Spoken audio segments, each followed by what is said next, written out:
এনসিএলকেই জাতীয় দলে ফেরার মঞ্চ বানাতে চান মোসাদ্দেক হোসেন সৈকত। তবে এই ক্রিকেটারের ধারণা বিপিএল খেলতে পারলে কমে আসতো জাতীয় দলের সাথে নিজের দূরত্ব।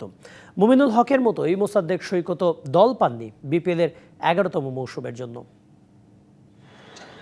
ঘরে ফেরা পাখির মতো করে সন্ধ্যায় হোম অফ ক্রিকেট ছাড়তে দেখা গেল টাইগার ক্যাপ্টেন নাজমুল হোসেন শান্তকে। সাইড স্ট্রেইনের কারণে ছিটকে গেছেন ওয়েস্ট ইন্ডিজ সফরের টেস্ট স্কোয়াড থেকে।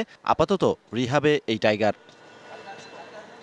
হোম অফ ক্রিকেটে এনসিএল ম্যাচে মুখোমুখি খুলনা ও ঢাকা বিভাগ। দিন শেষে কথা হলো ঢাকার ক্রিকেটার মোসাদ্দেক হোসেন সৈকতের সাথে।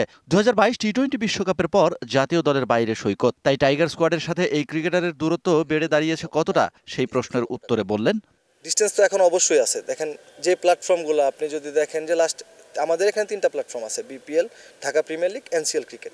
সো আমরা ঢাকা প্রিমিয়ার লিগ শেষ করছি, ওটা ভালোভাবে শেষ করেছি আমি। তারপরে এবার ধরেন বিপিএল একটা ফেরার মঞ্চ ছিল, সেখানে বিপিএলে আমি নাই।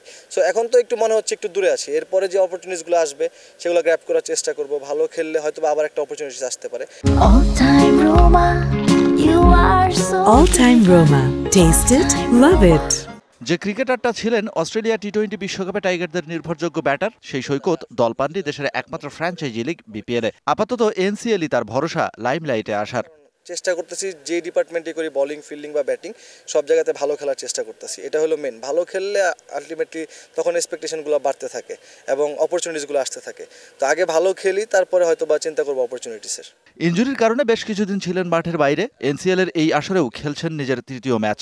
সৈকত বলেন, সময়ের সাথে সাথে ব্যাট বলের সাথে আবারও সখ্যতা গড়ে উঠবে পুরো দমে। আর লাস্ট ইয়ার তো আমি খেলতে পারিনি, আমি ইনজুর্ড ছিলাম। Shahan Papon, DBC news, Dhaka.